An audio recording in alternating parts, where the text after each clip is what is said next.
তয়েফের ময়দানের কাহিনী আপনারা বারে বারে শুনেছেন। তয়েফের ময়দানে এমন দুর্ব্যবহার করেছে যে নবীর দেহতে মাছি মশা বসা হারাম ছিল। ওই দেশের মানুষেরা, তয়েফের মানুষেরাও এমন দুর্ব্যবহার করেছে, এমন দুর্ব্যবহার করেছে, আল্লাহর নবী পার মোবারক তুলতে পারছেন না, পায়ের জুতোতে রক্তে জমাট বেঁধে গেছে, বেহুশ হয়ে মায়মুনার আঙ্গুর বাগানে পড়ে গেছে। আল্লাহ রাব্বুল আলামিন এই অবস্থা দেখে তিনি তয়েফবাসীদের উপরে বড় নারাজ হয়ে গেছেন। নারাজ হয়ে যে সমস্ত ফেরেশতাদেরকে ডেকে বললেন, ও আযাবের ফেরেশতারা, সমস্ত আযাবের ফেরেশতা নিয়ে তাড়াতাড়ি চলে যাও, মাইমুনার আঙ্গুর বাগানে চলে যাও। ওখানে যে আমার নবীকে জিজ্ঞাসা করো কোন আযাব দিয়ে ওই তয়েফবাসীকে ধ্বংস করে দিতে চায়। দুর্ব্যবহারটা ওজন করতে পারছেন? আল্লাহ এত নারাজ হয়েছেন যে সমস্ত আযাবের ফেরেশতার বলে দিলেন চলে যাও মাইমুনার আঙ্গুর বাগানে। আরে নবীকে জিজ্ঞাসা করো কোন আযাব দিয়ে তায়েফবাসীকে ধ্বংস করে দেয়া যায়। নবী যেটা বলেন সেটাই করে দেবে। সমস্ত আযাবের ফেরেশতা নিয়ে যখন জিবরাইল হাজির, জিজ্ঞাসা করছে ইয়া নবী আল্লাহ, ইয়া রাসূল আল্লাহ, আল্লাহ নারাজ হয়ে গেছেন, আপনি একবার জবানে বলে দেন আসমান থেকে কি পাথর ফেলে তয়েফকে ধ্বংস করে দেব? তয়েফের দুই পাশের যে পাহাড়খানা আছে, এই পাহাড় দুটোকে এক জায়গায় করে পিষ্ট করে কে তয়েফবাসীকে ধ্বংস করে দেব? কি বলছেন বলুন, তাড়াতাড়ি করে বলুন। সমস্ত ব্যবস্থাপনা মাইমুনার আঙ্গুর বাগানে রেডি হয়ে আছে।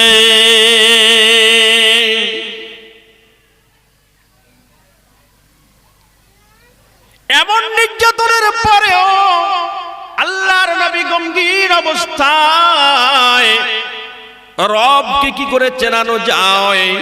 রবকে না চিনিয়ে দুনিয়া থেকে মানুষ যদি চলে যায়, আমার দায়িত্ব ঠিক মতো পালন হবে না। তাই তিনি সেখানে দাঁড়িয়ে দাঁড়িয়ে গম্ভীর হয়ে বললেন, আল্লাহ এরা আমাকে জানে না, এরা আমাকে বোঝে না। ইহদি কওমি ফাইন্নাহু লা ইয়ালামুন। আল্লাহ এই কওমদেরকে আপনি হেদায়েত দান করুন। আল্লাহ কওমদেরকে ক্ষমা করে দেন। আমি যে আপনার তরফ থেকে রাহমাতুল লিল আলামিন হিসাবে আপনি পাঠিয়েছেন, উম্মতের নাজাতের জন্য, উন্নতের উপকারের জন্য, উন্নতের সুখের জন্য আমি যে এসেছি, শান্তির জন্য এসেছি, এরা আমার জানে না। আল্লাহ আপনি ক্ষমা করে দেন, মাফ করে দেন। আল্লাহর নবী যদি ক্ষমা না করে দিতেন, তয়েফবাসীরা সব ধ্বংস হয়ে যেত, আর তারা আল্লাহকে, রবকে, মাবুদকে তারা জানতে পারত না। আর এই অবস্থায় যদি তারা মারা যেত, তাহলে তারা জাহান্নামবাসী হয়ে যেত।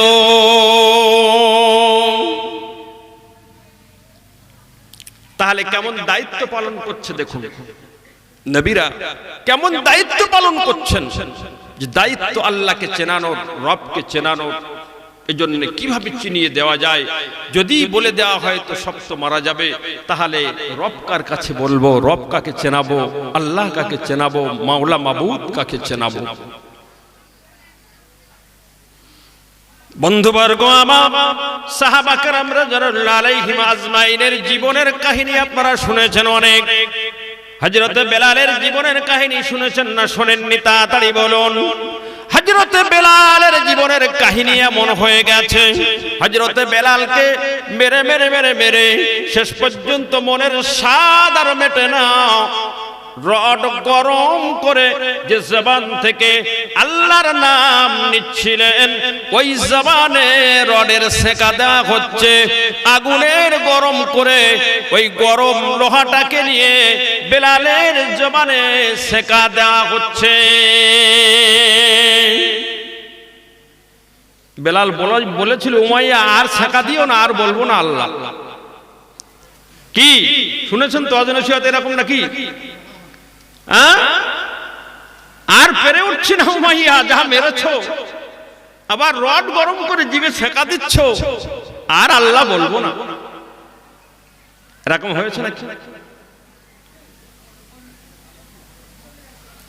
হযরত বিলাল বললে, উমাইয়া পছন্দ শুনে নাও, আল্লাহ আল্লাহ আল্লাহ আল্লাহর শব্দ, আল্লাহ আল্লাহ আল্লাহ আল্লাহর জিকির, আল্লাহ আল্লাহ আল্লাহ আল্লাহর লফজ আমার সমস্ত শিরায় শিরায় রম্বে রম্বে রম্বে রম্বে পৌঁছে গিয়েছে। যতক্ষণ বেলালের শরীরে এক বিন্দু জীবন থাকবে, যতক্ষণ বেলালের শরীরে এক বিন্দু রক্ত ফোঁটা থাকবে, ততক্ষণ পর্যন্ত বেলালের জবান থেকে আহাদ আহাদ উচ্চারণ হবে।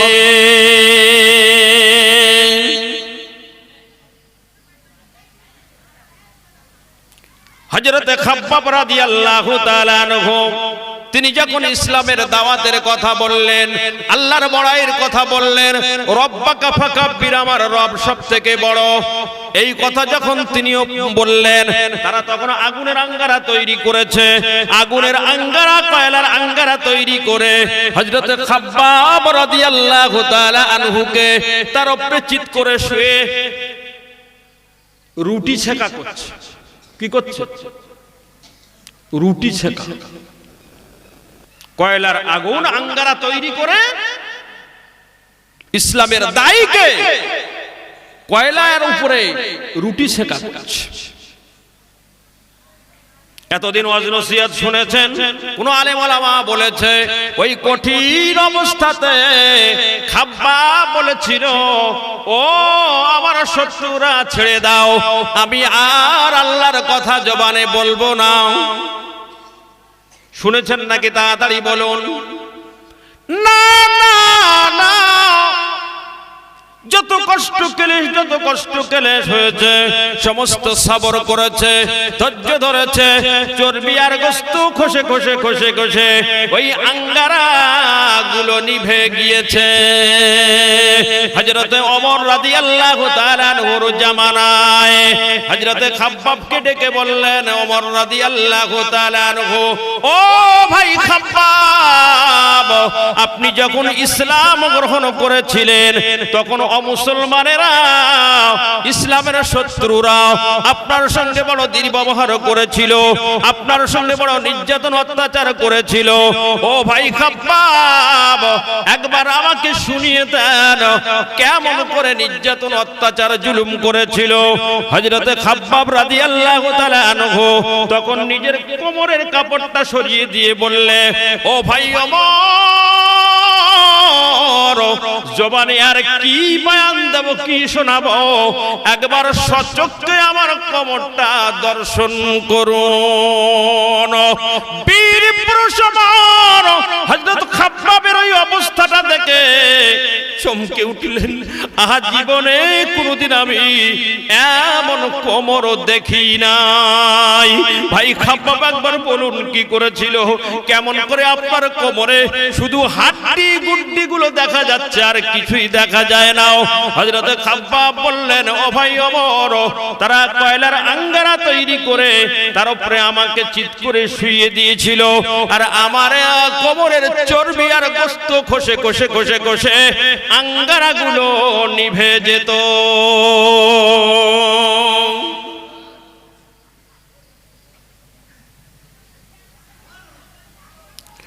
হাবশার নাজ্জাশী বাদশাহ একদল ইসলাম প্রচারক সেখানে গিয়েছে, আল্লাহর রুবুবিয়াতের প্রকাশ করতে গিয়েছে। সেইখানে যখন তারা আল্লাহর রুবুবিয়াত প্রকাশ করতে শুরু করে দিয়েছে, নাজ্জাশী বাদশা বললে, কার এত স্পর্ধা আমার এই দেশে এসে আল্লাহর কথা ঘোষণা দেয়, ওয়াহদানিয়াতের কথা ঘোষণা দেয়, আল্লাহ এক কথা কে বলে, কারা তারা বলছে তাদেরকে এখানে হাজির করো। এখানে হাজির করা হলো রাজ দরবারে। বলছে, শোনো, তোমরা এই কথা বলা বন্ধ করে দাও। দাও, আল্লাহ ওয়াহদানিয়াতের কথা বলা বন্ধ করে দাও। যদি তোমরা বন্ধ করে দাও তাহলে শোনো আমার রাজিত্বর অর্ধেক দিয়ে দেব। মানুষকে আশা আর ভয়ের মাধ্যম দিয়ে মানুষকে পরিবর্তন করা যায়। প্রথমে আশা দেখালো আমার দেশের অর্ধেক রাজিত্ব তোমাদের দিয়ে দেব।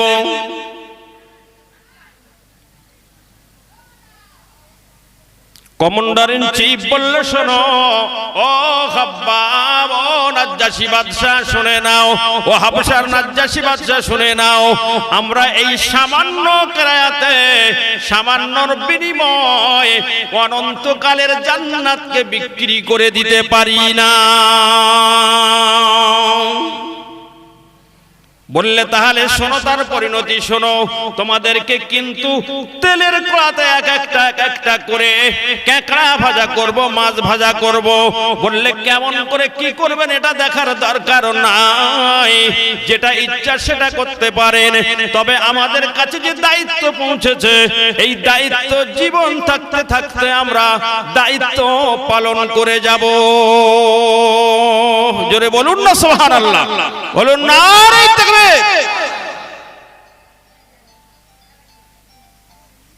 তারা যখন রাজি হলো না, তারা ইসলামের দাওয়াতের কথা যখন বলতে শুরু করে দিল, আল্লাহর রুবিয়াতের কথা যখন প্রকাশ করতে শুরু করে দিল, বলল যাও তেলের কড়া তৈরি করো, তেল চাপিয়ে দাও আর একটা একটা করে তেলের কড়াতে ফেলে দাও। আর যদি কোনো পরিবর্তন দেখো শেষের বেলা, commander in chief Abdur Rahman তাকে যদি কোনো পরিবর্তন দেখো তাহলে আমার কাছে ফিরিয়ে নিয়ে আসবে। তেলের কড়া চাপানো হলো, একটা একটা সঙ্গীকে নিয়ে তেলের কড়াতে ফেলে দেওয়া হচ্ছে। যখনই ফুটন্ত তেলের কড়াতে ফেলে দেওয়া হচ্ছে, ঘোষণা দিয়ে দিচ্ছে ফুস্তু রব্বুল কাবা, কাবা ঘরের কসম করে বলে দি শুনে নাও জান্নাতের সুঘ্রাণ পেতেছি। দাঁড়িয়ে অবলোকন করনে ওয়ালারাও, আমাদের অবস্থা দেখনে ওয়ালারাও, তোমরা দেখতে পাচ্ছ তেলের কড়াতে জীবন দিচ্ছি। না না না, আমরা এক একটা জান্নাতের দরওয়াজা দিয়ে জান্নাতের মধ্যে প্রবেশ করে যাচ্ছি। একটা একটা করে সমস্ত সঙ্গীকে তেলের কড়াতে দিয়ে দেওয়া হলো। সবাই একই কথা বলতে বলতে চলে গেল, ফুস্তু রব্বুল কাবা, কাবা ঘরের কসম করে বলে দিচ্ছি শুনে নাও আমরা জান্নাতের পথে চলে যাচ্ছি।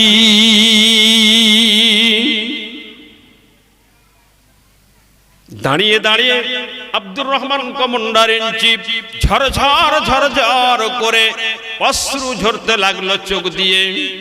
নাজ্জাশী বাদশা বলেছিল যদি কোনো অবস্থার পরিবর্তন দেখো কমান্ডার ইন চিফকে আমার কাছে একবার ফিরিয়ে আনবে। কমান্ডার ইন চিফকে ফিরিয়ে আনলে নাজ্জাশী বাদশা বললে বড় চালাক নেতা তুমি, সমস্ত সাথীদেরকে তেলের কড়াতে দিয়ে আমার কন্যার সঙ্গে বিবাহ করবে আর আমার দেশের অর্ধেক রাজিত্ব নেবে বলে তুমি তৈরি হয়ে গেছো। কণ্ঠে বলে নাজ্জাশী বাদশা শুনে নাও, আমি এই জন্যই কাঁদি না, আমি এই জন্যই অশ্রু ঝরাই না, আমি অশ্রু ঝরাই এই জন্যে ওইখানে দাঁড়িয়ে দাঁড়িয়ে দাঁড়িয়ে দাঁড়িয়ে আমার সাথী সঙ্গীরা সবাই কাবা ঘরের সাক্ষ্য দিয়ে বলে গেল জান্নাত পেতেছি, জান্নাতের সুঘ্রাণ পেতেছি, জান্নাতের দরজা দিয়ে জান্নাতের দিকে এগিয়ে যাচ্ছি। ওখানে দাঁড়িয়ে দাঁড়িয়ে আল্লাহর দরবারে কাল্লাম রব্বুল আলামিন, জান্নাত অর্জন করার মৌকা চলে এসেছে। আয় আল্লাহ, যদি আমার মাথা থেকে পায়ে পর্যন্ত যতটা পশম আছে, যতটা লোম আছে, এই পশম পরিমাণ যদি জীবন আমাকে দিতেন তাহলে আজকে তেলের কড়াতে দিয়ে আমি জান্নাতের হকদার হয়ে যেতাম।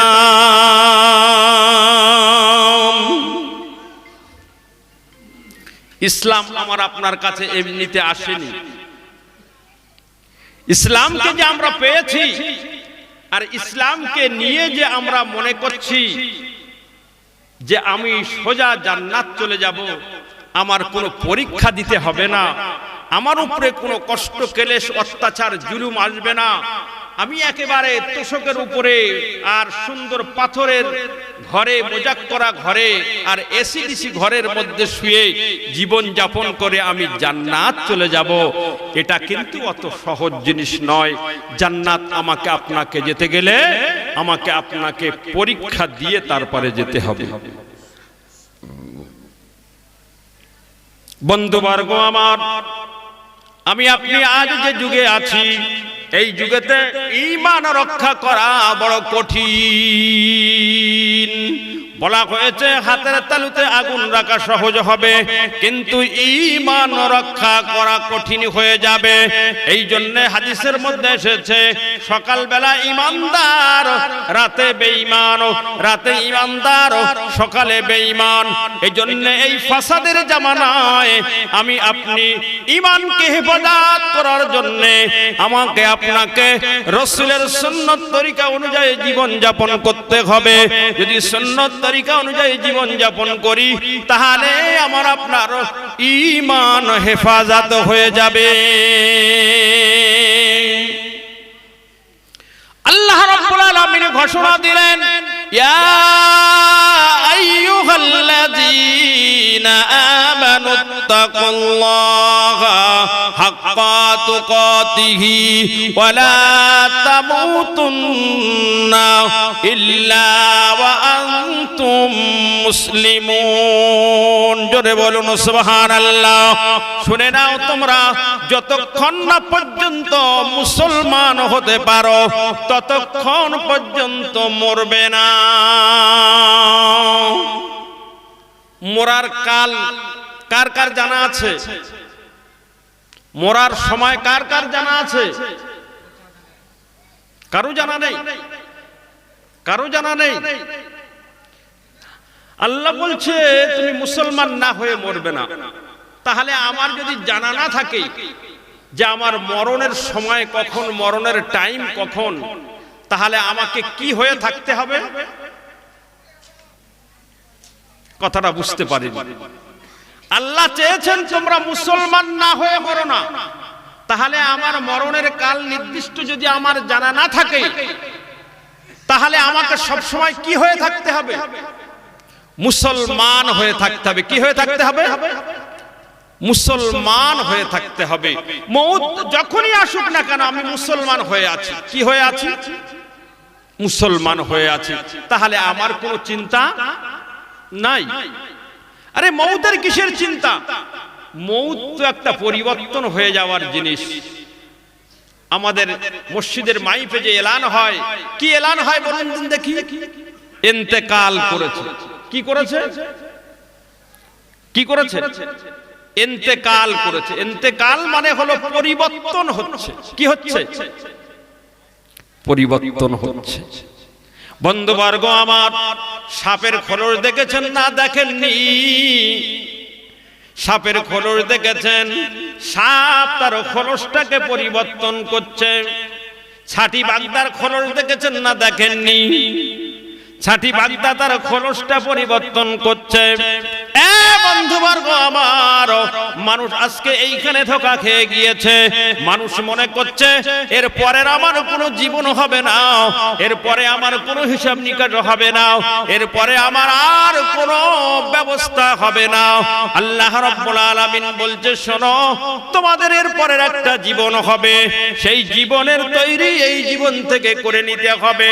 তোমরা যখন মানুষকে কবরে রাখো, তোমরা যখন মানুষকে চিতায় জ্বালিয়ে দাও, চিতায় যেটা জ্বালিয়ে দিলে ওটা পাখির খাঁচাটাকে জ্বালালে পাখির কি? আপনার ছেলে শালিক পাখি পুষেছিল, আপনার বেটা ময়না পাখি পুষেছিল, আপনার আদরের দুলাল টিয়া পাখি পুষেছিল। একদিন দরওয়াজা খুলে টিয়া পাখিটা, ময়না পাখিটা উড়ে বেরিয়ে চলে গেছে। ওই কাঠের খাঁচাটা ঘুঁটের মাচাতে ফেলে রেখে দেওয়া হয়েছে। একদিন রান্না করতে করতে জ্বালানি সব শেষ হয়ে গেছে, আধা রান্না হয়েছে। এখন যদি ওই কাঠের খাঁচাটা দিলে ভাত হয়ে যাবে, পড়ে থাকা খাঁচাটাকে যদি চুলোর মধ্যে দিয়ে জ্বালানো হয় তাহলে পাখির কি? কথা বুঝতে পারেন? পাখির কি? বন্ধুবর্গ আমার, মনে করলেন চিতার উপরে জ্বলছে, ও তো ভস্ম হয়ে গেছে, আর কোনোদিন ধরা দেবে না, আর কোনোদিন ধরা পড়বে না, আর কোনো হিসাব নিকাশ হবে না। এটা আপনার আমার আপনার মতিভ্রম বটে। আসলে হাকিকাত হলো এই, পাখিটা উড়ে আল্লাহর দরবারে চলে গিয়েছে, খাঁচাটাকে যা ইচ্ছা তা করা হচ্ছে। কোন ধর্মে পুড়িয়ে দিচ্ছে, কোন ধর্মে কবর দিচ্ছে, কবর খোঁড়ার পরে দেখা যায় পচে গলে খাক হয়ে গেছে, মিশে গেছে। মনে করছেন এ তো সব শেষ হয়ে গেছে। এ বন্ধুবর্গ আমার, শেষ হয় নাই, শুরু হয়েছে। এজন্য আমাকে আপনাকে মুসলমান হতে হবে। কি হতে হবে? এমএলএ হয়েছি, বড় খুশি হয়ে গেছি। এমপি হয়েছি, বড় খুশি হয়ে গেছি। পঞ্চায়েত হয়েছি, বড় খুশি হয়ে গেছি। প্রধান হয়েছি, বড় খুশি হয়ে গেছি। মালদার হয়েছি, বড় খুশি হয়ে গেছি। জ্ঞানী হয়েছি, বড় খুশি হয়ে গেছি। শক্তিমান হয়েছি, বড় খুশি হয়ে গেছি। সব কিছু হয়েছি। আল্লাহ এত কিছু আমার আপনার জন্য চায় নাই। আল্লাহ আমার আপনার কাছে চেয়েছে মুসলমান হতে। জোরে বলুন সুবহানাল্লাহ। এ বান্দা, পৃথিবীতে আমি তোদেরকে সব থেকে ভালো করে তৈরি করেছি। আল্লাহ ঘোষণা দিয়েছেন, ওয়াত্তিনি ওয়াযাইতুন ওয়া তুরি সিনিন ওয়া হাযাল বালাদিল আমিন লাকাদ খালাকনাল ইনসানা ফি আহসানি তাকবীম। জোরে বলুন সুবহানাল্লাহ। আল্লাহ রাব্বুল আলামিন সূর্যকে শ্রেষ্ঠ করেনি, আল্লাহ পাহাড়কে শ্রেষ্ঠ করেনি, আল্লাহ নদ নদীকে শ্রেষ্ঠ করেনি। আল্লাহ রাব্বুল আলামিন আমাকে আপনাকে পৃথিবীর সব থেকে শ্রেষ্ঠ বানিয়েছেন। জোরে বলুন সুবহানাল্লাহ। আল্লাহ রাব্বুল আলামিন বললেন, ইন্নাদ দুনিয়া খুলিকাত লাকুম। এ বান্দা, ভালো করে মাথা খাটিয়ে নাও। এ বান্দা, ভালো করে জেনে নাও, আমি আল্লাহ তোমার উপরে কত বড় দয়া করেছি। ইন্নাদ দুনিয়া, সারা দুনিয়াটা, সারা পৃথিবীটা, চন্দ্র সূর্য জমিন আসমান তারা নক্ষত্র নদ নদী পশু পাখি গাছপালা ফলমূল যত কিছু পৃথিবী ভরা দেখছো, খুলিকাত লাকুম, তোমাদের জন্যই আমি আল্লাহ বানিয়েছি। জোরে বলুন সুবহানাল্লাহ। ওয়া ইন তাউদ্দু নি'মাতাল্লাহি লা তুহসুহা। বান্দা, এত নিয়ামত তোমাদের জন্য আমি রেখেছি, তোমরা যদি গুনতে শুরু করো, গুনে গুনে গুনে গুনে কোনদিন শেষ করতে পারবে না।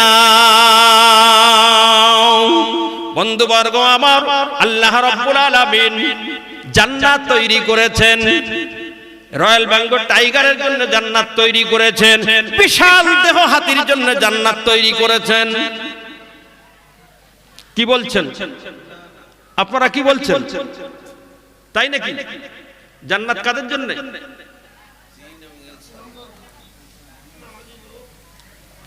আল্লাহ রাব্বুল আলামিনের সব থেকে উপঢৌকন, বড় উপঢৌকন যেটা, তার নাম হলো জান্নাত। আল্লাহ আমার আপনার জন্য জান্নাত বানিয়েছেন। আল্লাহ কত ভালোবাসেন, আমার আপনার জন্য জান্নাত বানিয়েছেন। আমি আপনি কি? তাড়াতাড়ি বলুন। আদম, আমি আপনি কি? কিছু বলে না। আমি আপনি কি? আদম সন্তান কি? আমি আপনি আদম, আমি আপনি ইনসান, আমি আপনি মানুষ। আল্লাহ রাব্বুল আলামিন প্রথম যে মানুষকে তৈরি করেছেন, ওই মানুষকে তৈরি করে কোথায় স্থান দিয়েছেন? তাড়াতাড়ি বলুন। অনেক জলসা শুনেছেন, বলতে হবে। অবাক করা জলসা আমি করি না। মানুষ শুনে শুনে অবাক হয়ে যাবে এরকম জলসা করি না। মানুষকে বাকশক্তি করাতে হবে। তাড়াতাড়ি জোরে জোরে বলুন। আদমকে তৈরি করে আল্লাহ কোথায় স্থান দিয়েছিলেন? তাহলে আপনাদের অনেক জলসা শুনতে হবে। এইরকম জলসা বছরে একবারের কাজ না। আপনাদের অনেক জিনিস অজানা আছে। জি, ইসলাম খুব জানার জিনিস। আদমকে বানিয়ে আল্লাহ কোথায় রেখেছিলেন? আরে জোরে বলুন না, শুনেছেন এত টাকা খরচ করলেন, জলসা দিলেন, হুজুরদের টাকা দিলেন, বলতে পারছেন না কোথায় রেখেছেন? জান্নাতে। কোথায়? আল্লাহ আদমকে তৈরি করে কোথায় রেখেছেন? জান্নাতে। ঘটনা যাই হোক না কেন, ঘটনা বহু ঘটে গেছে।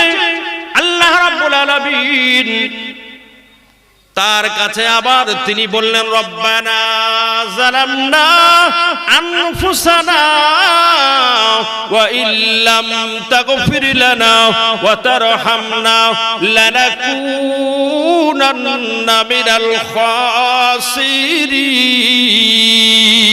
জোরে বলুন সুবহানাল্লাহ। আল্লাহ রাব্বুল আলামিন সব ভুলে গেলেন, আল্লাহ রাব্বুল আলামিন সব মাফ করে দিলেন। আল্লাহ রাব্বুল আলামিন আবার জান্নাতের অধিবাসী বানিয়েছেন। আমার আপনাকে আল্লাহ রাব্বুল আলামিন ভালোবাসেন, জান্নাতে দেওয়ার জন্য এক নয় দুই নয় অগণিত নবীকে পাঠিয়েছেন। আর নবী মার খেয়েছেন, অত্যাচারিত হয়েছেন, জীবন দিয়েছেন, সাহাবারা শহীদ হয়েছেন। আল্লাহ রাব্বুল আলামিন কোন জায়গায় ঘোষণা দিলেন না, এই ইব্রাহিম আগুনে পোড়াচ্ছে, তোমার আর বলতে হবে না। এই মুসা নীল নদীর কিনারায় নিয়ে চলে গেছে, আমার কথা আর বলতে হবে না। এই নবী মুহাম্মদ সব নবীর থেকে তোমাকে বড় ভালোবাসি, তোমাকে তায়েফের ময়দানে নির্যাতন করেছে, আর তোমাকে ও কথা বলতে হবে না। উহুদের ময়দানে মাথায় হেলমেট ফুটে গিয়েছে, দান শহীদ হয়ে গিয়েছে, আর কথা বলতে হবে না। এমন কোন কাহিনী কোন 20-50 হাজার টাকা দেনেওয়ালা বক্তা বলে গেছে নাকি? তাড়াতাড়ি বলুন।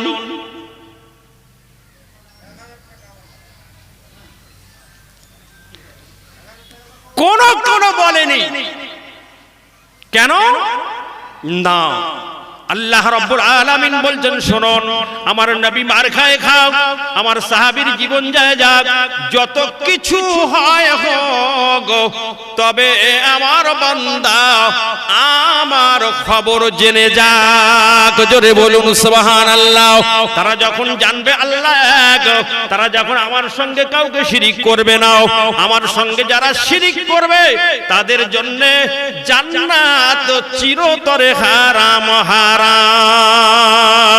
তাই যাতে শিরিক না করে, তারা একমাত্র আল্লাহকে যাতে জানে, আল্লাহকে যাতে বুঝতে পারে, তার জন্য যত নবী জীবনে কষ্ট পেয়েছে আল্লাহ সহ্য করেছেন, বরদাস্ত করেছেন, সমস্ত বান্দারা যেন আমি আল্লাহ আমাকে জেনে আমাকে মেনে তারা যেন জান্নাতের হকদার হয়ে যায়। জোরে বলুন না সুবহানাল্লাহ। এই জন্য আমাকে আপনাকে শেষ বেশ কথা হলো, জান্নাত যেতে হবে। কোথায় যেতে হবে? কোথায় যেতে হবে?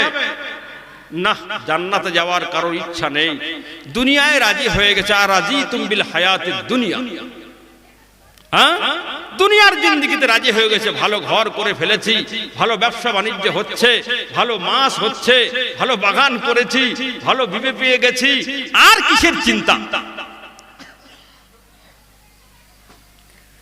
আল্লাহ রাব্বুল আলামিন বলেন, শোনো, এই হায়াতের দুনিয়া এটা সামান্য একটু খেলতামশা মতো, এটা অন্য কিছু নয়। অল্প সময়ের মধ্যে তোমাদের সব কিছু এখান থেকে নিয়ে চলে যাওয়া হবে। এরপরে তোমাদের যেটা দেওয়া হবে তার নাম হলো জান্নাত।